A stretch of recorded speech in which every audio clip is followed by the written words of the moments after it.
Assalamualaikum warahmatullahi wabarakatuh. Nama saya Ahmad Shodikin Fauzi, dikenal biasanya Pak Fauzi. Asal saya Blitar, tapi sekarang domisili di Solo. Dan kalau di Blitar dulu di Islam Jamaah, saya dulu pernah menjadi mubalek kurang lebih 30 tahun. Ya. Kemudian sebetulnya ketika saya pernah belajar hadis besar dan saya sebagai penyampai juga di hadis besar tahun 2000-an, 2000 sampai tahun 2003 kebetulan saya mengajar hadis besar juga. Kemudian saat itu dipengaruhi untuk ikut Marioso dan awalnya saya menolak, tapi akhirnya di sana disampaikan kalau nggak ikut Marioso itu budiasor saat itu gitu ya, Masya Allah. Akhirnya terpengaruh juga gitu kan karena gitu. Tapi pada waktu Marioso meledos itu penyelesaiannya kok begini gitu ya. Mulai saat itu saya sudah ragu sekali dengan Islam Jamaah ya, Islam Jamaah. Apakah benar ini jalan masuk surga seperti ini gitu ya. Kemudian ketika saya mendalami hadis besar itu selalu ada kejanggalan di sini tuh. Hadisnya begini, prakteknya begini. Contohnya masalah zakat gitu ya. Masalah zakat itu kan, ini kok 40% malah masuk ke pusat ya. Ini bagaimana gitu ya. Padahal nggak masuk 8 asnaf. Kemudian saat itu imam daerah kok malah diberi 5%. Kalau sekarang malah 10% sekarang ini. Kalau dulu 5% gitu ya. Beruntak dalam hati saya gitu ya. Jadi sudah ragu terus. Kemudian ya saya hanya bertahan. Apakah ada jalan masuk surga selain ini? Karena yang masuk dalam doktrin kita itu hanya ini jalan masuk surga satu-satunya begitu. Tapi dalam hati itu terus bergejolak. Wah, betul-betul bergejolak. Kemudian saya lihat di situ ada Pak Mauludin, ada beberapa ustadz yang saya kagumi gitu ya.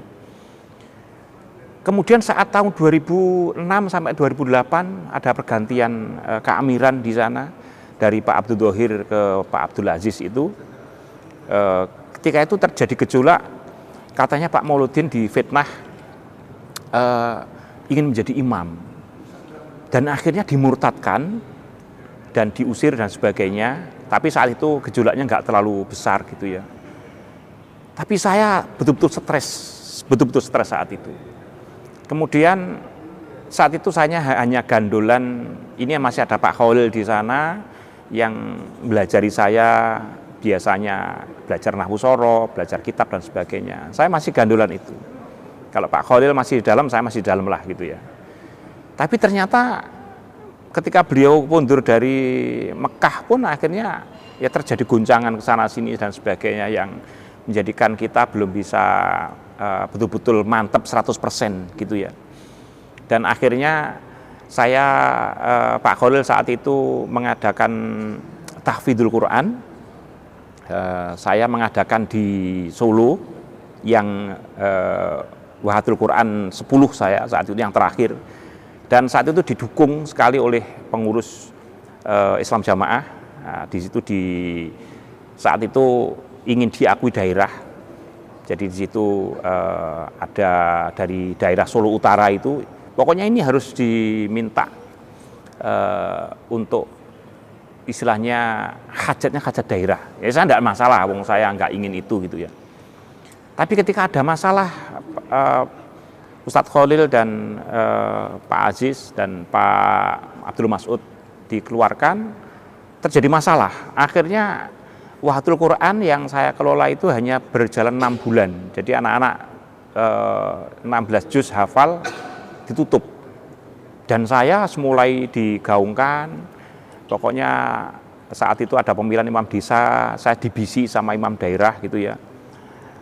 Saman pokoknya ini diopinikan dari daerah, nggak usah dipilih jadi imam desa. Alhamdulillah Pak saya gitu, saya dibisi.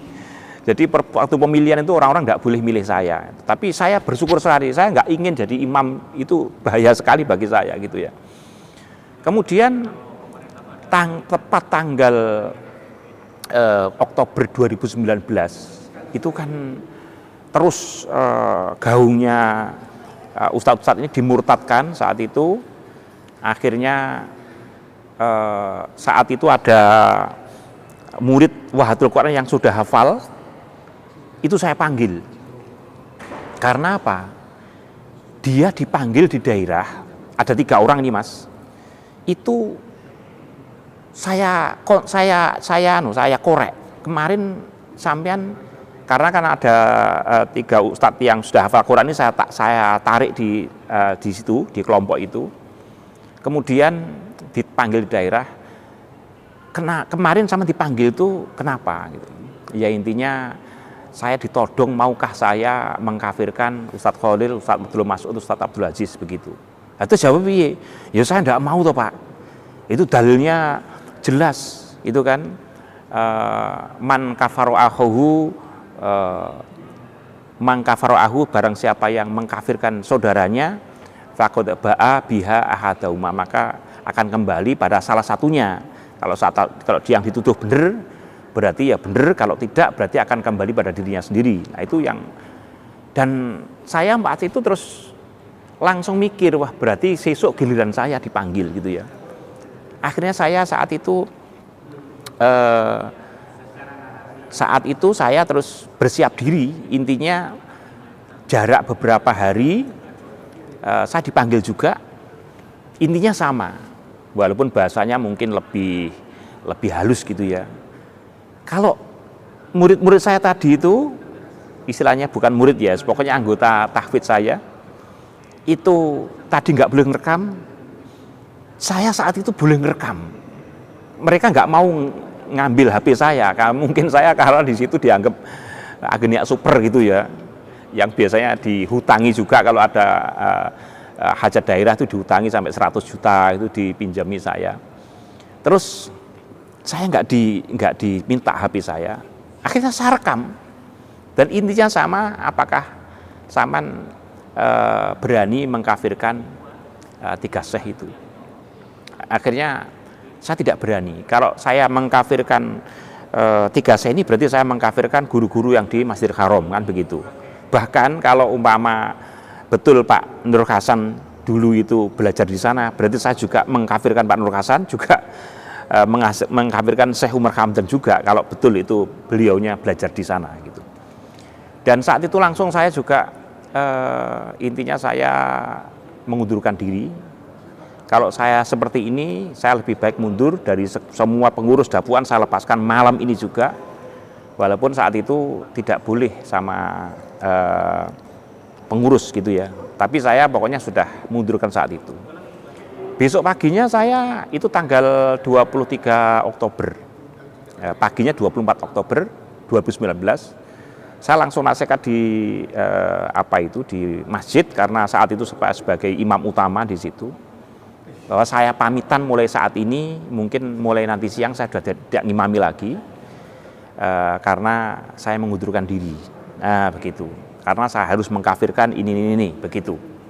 Dan akhirnya jarak 2 hari, hari kedua, hari ketiga itu orang-orang kalau jalan saya barengin ke masjid sudah nggak mau. Di masjid pun ketika jejer sama saya langsung mereka nggak mau. Loh, ini kenapa ini? Saya ajak salaman ternyata nggak mau juga. Waduh, jarak 1 minggu itu anak-anak saya nggak boleh ngaji, ya kan. Kemudian anak saya yang masih sekolah di Solo Utara juga dipanggil, dikafirkan, digoblok-goblokan, dimurtad-murtadkan, dibodoh-bodohkan, bapakmu sudah murtad, kafir dan sebagainya seperti itu. Masya Allah, anak saya pulang nangis Mas, gitu ya. Dan saya besarkan hatinya, sudah nanti tak buatkan masjid sendiri gitu ya. Kemudian setelah 1 minggu saya itu disidang lagi, istri saya, istri yang kedua terus terang ini ya, disidang sama mertua sama imam kelompok, harus cerai, ya kan, harus cerai. Padahal waktu itu hamil muda gitu ya, harus cerai. Dan itu saya rekam juga Mas, ada rekamannya ada, yang di daerah juga ada rekaman, di itu juga ada rekaman. Intinya mertua saya mengatakan pokoknya kalau nggak jamaah itu ya sudah kafir, begitu. Dan itu kenceng sekali suaranya. Itu. Akhirnya ya sudahlah, istri saya nasihati, aku nggak mungkin ngajak kamu ke neraka, nggak mungkin. Saya mencari ilmu yang benar dan kamu saya tahu, saya banyak belajar kutubissittah dan sebagainya. Akhirnya istri saya awalnya juga nangis terus. Saya sudah jamaah mulai kecil dan sebagainya gitu ya. Terserah kalau mau gugat cerai silakan. Tidak taunya setelah 3 hari setelah itu istri saya diculik, Mas. Diculik betul itu. Berarti sorenya mau disusul sama ada imam desa, wakil di daerah, senkom gitu ya, sama imam kelompok. Datang ke tempat saya pas pergi, sengaja saya pergi karena ini mau diminta ini ya. Besok pagi saya ke kantor saya, ternyata istri saya diculik. Waduh ini, gak taunya saya dodoki sudah gak ada rumahnya. Dia WA saya diambil orang tua begitu ya, sudah gak apa-apa. Silahkan kamu di situ sampai kamu puas gitu ya. Dan akhirnya 3 hari dia nggak kuat, gitu. Nggak kuat. Akhirnya ya sudah kalau kamu mau pulang, saya nggak mau jemput kamu, silakan kamu pergi sendiri, naik Grab apa silakan, nanti tak jemput di mana. Saya nggak mau jemput kamu. Saya ngetes keimanannya maksudnya ya, apakah dia masih iman, apakah masih itu. Kemudian setelah saya diculik itu, ya 3 hari dia nggak kuat, akhirnya dia melarikan diri dari rumah. Alhamdulillah bisa saya amankan dan saat itu juga saya sering dipantau di sana oleh Senkom dan sebagainya. Beberapa hari yang lalu juga ada dari kampung itu bisi saya, rumah sama dipantau sama anggota sana gitu ya, sudah tidak apa-apa saya gitu aja. Kemudian saya saat itu ya curhat ke MUI ya, MUI kebetulan di Surabaya itu ada sekitar 500-an yang hijrah gitu ya. Saya curhat ke MUI, akhirnya MUI Islam menampung saya. Bahkan saya dibesarkan hatinya. Ojo maneh kowe Mas, aku tahun 71 wis kafir-kafirno. Nah itu orang MUI-nya bilang begitu. Dan puncaknya, zaman apa wani tak tempuk nih karo orang-orang MUI yang dari Jokam, yang dari Islam Jamaah. Siap saja Pak. Artinya ketika itu saya dipanggil se-Solo Raya itu ada sekitar 12 orang ya kan mau didatangkan di MUI ketika pertemuan gitu. Akhirnya mereka mendatangkan 7.000 orang Mas. 7.000 orang. Masya Allah. Ngamuk 7.000 orang itu. Jadi katanya saya mau dibunuh katanya itu. Untungnya saya kan nggak diberitahu sama teman-teman, kalau tahu mungkin saya takut ya gitu ya. Tapi saya sudah pasrah lah. Nanti kalau memang qadarnya mati sekarang ya sudahlah, saya sudah ridho gitu ya. Tapi insya Allah Allah tidak menutup mata, Allah pasti menolong saya begitu. Dan itulah Mas, setelah saya dimurtadkan, setelah disidang berkali-kali, sebelum tanggal 6 November 2021 itu sudah pokoknya karyawan saya itu dipecat semua yang masih Jokam, ya kan ada 7 orang, ya mereka nggak punya pekerjaan sebetulnya selain di tempat kami, tapi ya wis, ya silakan kalau Anda mundur silakan resign begitu ya. Jadi dipecat semua. Alhamdulillah ya dapat ganti yang lebih bagus karyawan-karyawan saya gitu ya. Kemudian akhirnya saya sendiri kalau di sana dulu didoktrin orang yang keluar dari jamaah itu pasti deblek gitu ya. Tapi saya setelah hijrah dari sana dan kembali kepada Al-Quran dan Sunnah yang sebenarnya, bersyukur sekali. Dan saya tidak deblek, alhamdulillah malah ekonomi saya lancar. Yang dulu saya ikut membuat masjid di sana dan nggak boleh ke masjid mereka, padahal masjidnya depan saya gitu ya. Alhamdulillah sekarang saya bisa bangun masjid lagi. Ini maksudnya untuk membesarkan hati saya dan membesarkan hatinya teman-teman yang lain. Jadi jangan terpengaruh dengan doktrin deblek itu. Itu Mas, mungkin ada yang tanyakan lagi, itu cerita hijrah saya. Ya, alhamdulillah Pak ya.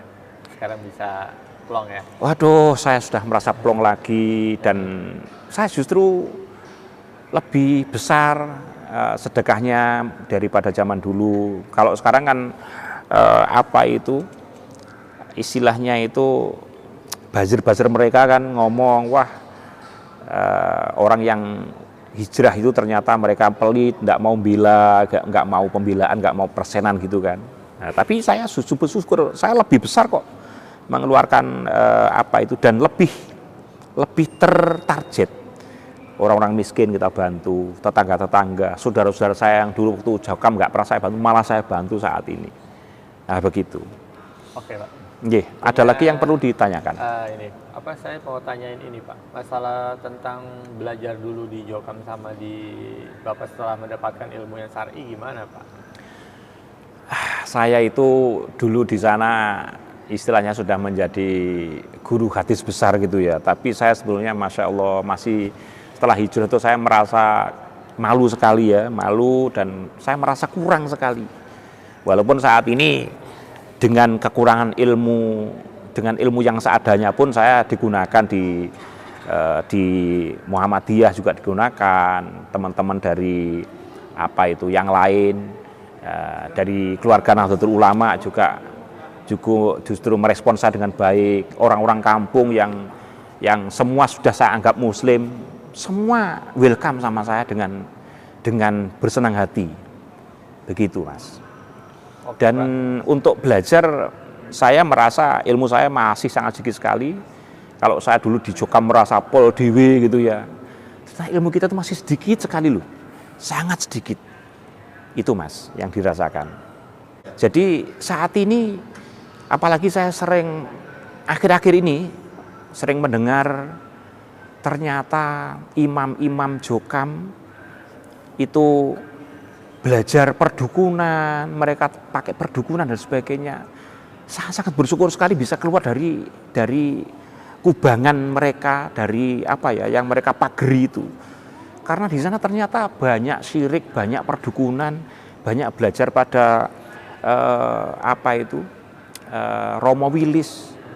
Kemudian kemarin tadi disampaikan ada belajar tentang Nyi Roro Kidul. Itu saya dulu tahun 95-an saya sudah dengar itu. Dari ada mubalek, itu kebetulan adiknya wakil daerah di Jawa Timur, ngomong langsung sama saya, ini keluarga kita ditugaskan di alam jin, sudah 10 tahun baru pulang, baru bisa pulang ke alam normal dan terus dikejar sama jin itu, ada kolo jengking yang apa itu ngejar dia terus. Masya Allah, saya juga sekarang ini setelah sadar, Masya Allah ternyata di mereka itu jin-jinan perdukunan itu bener gitu ya. Jadi waktu nasihat dilarang jin-jinan, tapi ternyata imam-imamnya, imam yang di Beat, imam wakil 4 dan mubalik-mubalik yang di pusat belajar seperti itu ternyata gitu loh Mas. Saya syukur sekali, alhamdulillah, insya Allah saya mudah-mudahan nggak sampai mengerjakan musyrik begitu. Ada pesan-pesan nggak Pak buat orang-orang yang di Jokam? Pesan saya pada teman-teman yang masih di Jokam dan banyak sekali, keluarga saya pun masih di Jokam banyak Mas. Marilah kita segera menggunakan akal sehat kita, menggunakan akal waras kita. Marilah kita kembali pada Al-Quran hadis yang benar, yang sesungguhnya ilmu yang betul-betul bermusnad mutasil. Karena di Jokam katanya musnad mutasil, ya kan, bersanad, mangkul, ternyata sanadnya nggak ada, ya kan. Sampai saat ini pun saya belum dapat sanad, hanya dulu dapat sanad 1 sih. Ketika kiriman daerah dapat sanad 1 dari waktu Tirmidzi. Itu Tirmidzi saya dapat sanad itu 1 aja. Dan ternyata setelah dikejar teman-teman, sanad Al-Quran nggak ada. Kemudian sanad bacaan aja kemarin ke Syekh Abdul Karim yang dari Al-Azhar atau di Malaysia itu pun mereka nggak mau makmum itu kan, mengkafirkan juga, Masya Allah. Jadi amburadul Mas sanadnya itu. Jadi yang di dalam monggo menggunakan akal waras, jangan takut geblek, jangan takut. Rezeki itu nggak di sana aja, di luar dengan izin Allah rezeki malah lebih banyak kita, gitu ya. Itu teman-teman, dan jangan lupa kalau imamnya mengatakan nanti jadi saksi di surga di hari kiamat, itu pembohongan. Lah wong yang dipelajari syirik ilmu aja pakai syirik, pakai susuk, ya kan? Kemarin silakan dilihat YouTube-nya, pakai susuk mereka itu pengakuan sendiri. Itu pengakuan sendiri. Nah, kalau syirik begitu mana bisa masuk surga, apalagi memasukkan jadi pengesah Islam masukkan ke surga, tidak mungkin. Ya, jadi mohon teman-teman yang di dalam yang bungkulon-bungkulon wis nekat, ayo kita hijrah. Insya Allah Allah pasti jalan keluar yang lebih baik. Ya, yaj'allahu makhrajan wa may yattaqillaha yaj'alhu makhrajan wa yarzuquhu min haitsu la yahtasib. Surat At-Tolak itu jelas, nanti Allah memberikan rezeki yang tidak disangka-sangka. Demikian, jazakumullah khairan. Semoga kita istiqomah di dalam agama Islam hingga husnul khotimah. Jazakumullah khairan. Wassalamualaikum warahmatullahi wabarakatuh. Waalaikumsalam.